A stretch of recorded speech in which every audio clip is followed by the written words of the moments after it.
രാജീവ് ചന്ദ്രശേഖർ പ്രസിഡന്റായ ശേഷം ചേർന്ന ആദ്യ കോർ കമ്മിറ്റി യോഗത്തിൽ ഭാരവാഹികളെ തീരുമാനിക്കാനാകാതെ ബിജെപി. മാധ്യമങ്ങളെ അഭിമുഖീകരിക്കാതെ മാറുനിന്ന് രാജീവ് ചന്ദ്രശേഖർ.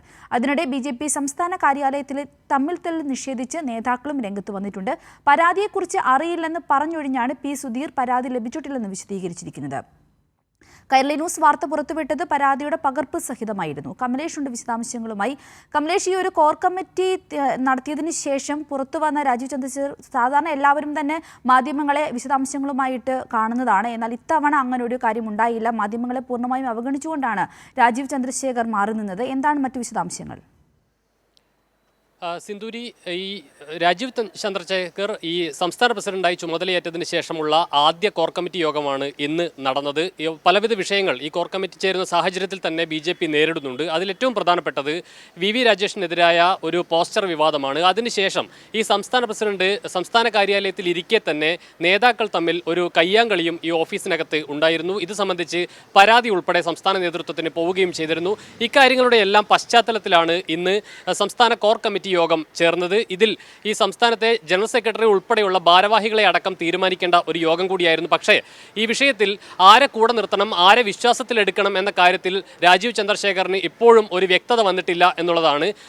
ആരെയൊക്കെ കൂടെ നിർത്താൻ കഴിയുമെന്ന കാര്യത്തിൽ അദ്ദേഹത്തിന് ഒരു വിശ്വാസക്കുറവ് ഇപ്പോഴും ഈ നേതാക്കളെ ആരെ കൂടെ നിർത്തണമെന്ന കാര്യത്തിൽ ഉണ്ട് എന്നതാണ് നമുക്ക് മനസ്സിലാക്കാൻ കഴിയുന്നത്. അതുകൊണ്ട് തന്നെ ആരായിരിക്കും ജനറൽ സെക്രട്ടറി എന്ന കാര്യത്തിലടക്കം ഇതുവരെയും ഒരു സമവായത്തിലെത്താൻ ഇന്നത്തെ കോർ കമ്മിറ്റി യോഗത്തിലും കഴിഞ്ഞില്ല. അത്തരമൊരു സമവായം ഇല്ലാതെയാണ് ഇന്ന് കോർ കമ്മിറ്റി യോഗം പിരിഞ്ഞത്. മറ്റൊരു പ്രധാനപ്പെട്ട വിഷയം, ഇന്ന് കോർ കമ്മിറ്റി യോഗത്തിന് ശേഷം സാധാരണഗതിയിൽ പുതിയ അധ്യക്ഷൻ രാജീവ് ചന്ദ്രശേഖറാണ് മാധ്യമങ്ങളെ കാണേണ്ടിയിരുന്നത്. പക്ഷേ അദ്ദേഹം മാധ്യമങ്ങളെ കാണാൻ കൂട്ടാക്കിയില്ല. പകരം താരതമ്യേന ജൂനിയർ ആയിട്ടുള്ള പി സുധീറിനെയാണ് അക്കാര്യം ചുമതലപ്പെടുത്തിയത്. അതേസമയം തന്നെ കാണേണ്ട മറ്റൊരു പ്രധാനപ്പെട്ട വിഷയം, MT രമേശ് അതുപോലെ തന്നെ ശോഭാ സുരേന്ദ്രൻ അടക്കമുള്ള മുതിർന്ന നേതാക്കൾ ഇവിടെ ഉണ്ടായിരുന്നു. പക്ഷേ അവരെ പോലും ചുമതലപ്പെടുത്താതെ പി സുധീറിനെയും S സുരേഷിനെയുമാണ് ഈ മാധ്യമപ്രവർത്തകരെ കാണുന്നതിനായി ചുമതലപ്പെടുത്തിയിട്ടുള്ളത്. അതിനുള്ള വിശദീകരണം പറഞ്ഞത് എല്ലാവരും നേതാക്കളാണ്, നിരവധി നേതാക്കൾ പാർട്ടിയിലുണ്ട്. അത്തരത്തിൽ നോക്കുമ്പോൾ ഞങ്ങളെ രണ്ടുപേരെ ഇന്ന് താൽക്കാലികമായി ഇത് പറയാൻ ചുമതലപ്പെടുത്തി എന്ന് മാത്രം പറഞ്ഞൊഴിയുകയായിരുന്നു നേതാക്കൾ ചെയ്തിട്ടുള്ളത്. അതോടൊപ്പം മറ്റൊരു പ്രധാനപ്പെട്ട വിഷയം നമ്മൾ ഉന്നയിച്ചത്, ഈ സംസ്ഥാന കമ്മിറ്റി ഓഫീസിലുണ്ടായ സംഘർഷവുമായി ബന്ധപ്പെട്ട ഒരു പരാതി സംസ്ഥാന നേതൃത്വത്തിന് അയച്ചിട്ടുണ്ട് സജീവ് S നായർ. പക്ഷേ ഈ പരാതിയിൽ എന്തെങ്കിലും നടപടി ഉണ്ടോ എന്ന് ചോദിച്ചപ്പോൾ അത്തരമൊരു പരാതി നമുക്ക് കിട്ടിയിട്ടില്ല, അല്ലെങ്കിൽ അത്തരമൊരു സംഘർഷം ഉണ്ടായിട്ടില്ല എന്ന് പറഞ്ഞൊഴിയുന്ന ഒരു രീതിയാണ് ഇന്ന് കാണാൻ കഴിഞ്ഞിട്ടുള്ളത്. ആ വിഷയം, പരാതി അവർക്ക് ലഭിച്ചിട്ടുണ്ട് എങ്കിൽ പോലും അത് തുറന്നു പറയാൻ തയ്യാറായില്ല എന്നുള്ളതാണ്. കഴിഞ്ഞ ദിവസം ഈ പരാതിയുടെ പകർപ്പ് ഉൾപ്പെടെയാണ് കൈരളി ന്യൂസ് ഈ വാർത്ത പുറത്തുവിട്ടിട്ടുണ്ടായിരുന്നത്. എന്നാൽ അത് ചില മാധ്യമങ്ങൾ സൃഷ്ടിക്കുന്ന ഒരു വാർത്തയാണ് എന്ന് മാത്രം പറഞ്ഞ് ഒഴിയുകയാണ് പി സുധീർ നടത്തിയിട്ടുള്ളത്. ഏതായാലും വരുന്ന ദിവസങ്ങളിലെല്ലാം തന്നെ, അതായത് ജില്ലാ പ്രസിഡന്റുമാരെ 30 ജില്ലകളാണ്, സംഘടനാ ജില്ലകളാണ് ബിജെപിക്കുള്ളത്. ഇതിൽ 30 പ്രസിഡന്റുമാരെ മാത്രമാണ് തെരഞ്ഞെടുത്തിട്ടുള്ളത്. ഇവിടങ്ങളിലെല്ലാം ജനറൽ സെക്രട്ടറിമാരെ ഉൾപ്പെടെ തെരഞ്ഞെടുക്കേണ്ടതുണ്ട്. ഈ സമയത്തെല്ലാം വലിയ വെല്ലുവിളി ബിജെപി നേരിടാൻ പോവുകയാണ്. അതിനുശേഷമായിരിക്കും ഇനി സംസ്ഥാന ജനറൽ സെക്രട്ടറി ആരാകും എന്ന കാര്യത്തിലടക്കം ഒരു തീരുമാനത്തിലേക്ക് ഈ യോഗം അല്ലെങ്കിൽ സംസ്ഥാന ബിജെപി പോവുക. അക്കാര്യത്തിലും വലിയ തമ്മിൽത്തല്ല് ഉണ്ടാകാനുള്ള സാധ്യത തന്നെയാണ് നിലവിൽ കാണുന്നത്. നേരത്തെ ഈ സംസ്ഥാന ബിജെപിയിലെ പ്രബലമായ വിഭാഗമാണ് കെ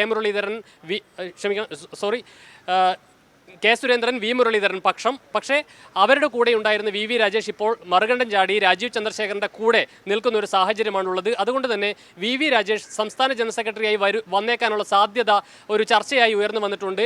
എന്നാൽ നേരത്തെ ഈ കെ സുരേന്ദ്രൻ പക്ഷം ഒതുക്കി നിർത്തിയിട്ടുള്ള മുൻ ബിജെപി തിരുവനന്തപുരം ജില്ലാ പ്രസിഡന്റായിരുന്ന S സുരേഷിൻ്റെ പേരും ഈ സംസ്ഥാന ജനറൽ സെക്രട്ടറി സ്ഥാനത്തേക്ക് ഉയർന്നു കേൾക്കുന്നുണ്ട്. ഇന്ന് മാധ്യമങ്ങളെ അഭിസംബോധന ചെയ്യുന്നതിന് വേണ്ടി S സുരേഷിനെ കൂടി ചുമതലപ്പെടുത്തുകയും ചെയ്തിട്ടുണ്ട്. ഈ കാര്യങ്ങളെല്ലാം തന്നെ നേതാക്കൾ തമ്മിലുള്ള വലിയ ഒരു തമ്മിലടിയായി ബിജെപിക്കകത്ത് മാറിക്കൊണ്ടിരിക്കുന്ന ഒരു സാഹചര്യം കൂടിയുണ്ട്.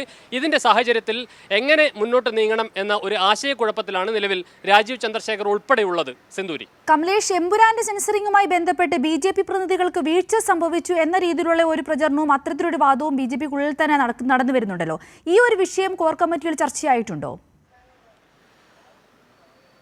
സിന്ധൂരി, ഈ വിഷയം ബിജെപി കോർ കമ്മിറ്റി യോഗത്തിൽ ചർച്ചയായതായാണ് നമുക്ക് മനസ്സിലാക്കാൻ കഴിയുന്നത്. അതായത് RSSന്റെ പ്രതിനിധികൾ, അതായത് സെൻസർ ബോർഡിനകത്തുള്ള RSSന്റെ ബിജെപിയുടെ പ്രതിനിധികൾ ഈ വിഷയം കൃത്യമായി ശ്രദ്ധിക്കുകയോ അതിനാവശ്യമായ, അല്ലെങ്കിൽ അതിലൊരു നടപടിയെടുക്കുന്നതിനാവശ്യമായ ഒരു നീക്കം ഉണ്ടാവുകയോ ചെയ്തില്ല എന്ന തരത്തിലുള്ള വിമർശനം ഈ ബിജെപി കോർ കമ്മിറ്റി യോഗത്തിൽ ഉണ്ടായിട്ടുണ്ട് എന്നാണ് നമുക്ക് പ്രാഥമികമായി ഇപ്പോൾ മനസ്സിലാക്കുന്നത്.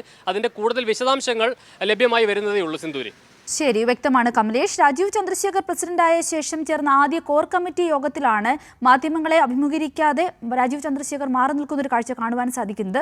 അതുമാത്രമല്ല, BJP സംസ്ഥാന കാര്യാലയത്തിലെ തമ്മിൽ തല്ല് നിഷേധിച്ച് നേതാക്കൾ രംഗത്ത് വരികയുമുണ്ടായി. പരാതിയെക്കുറിച്ച് അറിയില്ലെന്ന് പറഞ്ഞൊഴിയുകയായിരുന്നു മാധ്യമങ്ങളെ അഭിമുഖീകരിച്ച P. സുധീർ.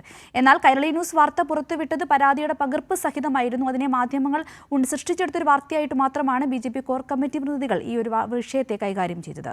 കമലേഷാണ് വിശദാംശങ്ങൾ നൽകിയത്.